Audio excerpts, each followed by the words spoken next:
saw a new look at portion of it. Yeah, it was a low key. But then you have it like, but then it actually looks like this. Go from.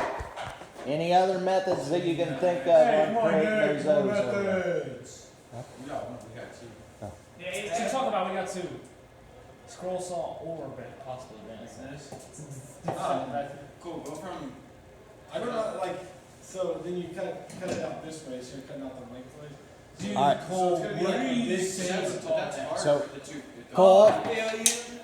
Cole, start out. Super tall. Like this. That'd be And so then you- hard then to you cut them. That'd be so Okay. hard to cut. That's So, sketchy. guys, as you're doing, think about this then. All right, what dimension are you going to plane everything to? What are you going to plane to? You're going to plane it to 1/4 inch, 3/4? All right, let's write that up there. Plane to I got it. Come on, Cole, dude. Would you be in there? 3/4 inch thick. Same size. All right. Hey, I suggested scroll saw things. All right. That's a big. So then you're going to joint and rip to what? Rip to finish, so 1 1/2. What?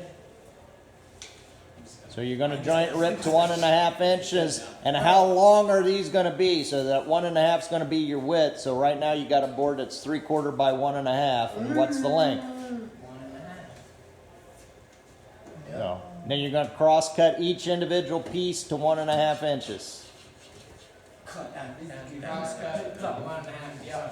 And then you're going to use the scroll saw to cut all of those then from there. This is no trick. Okay.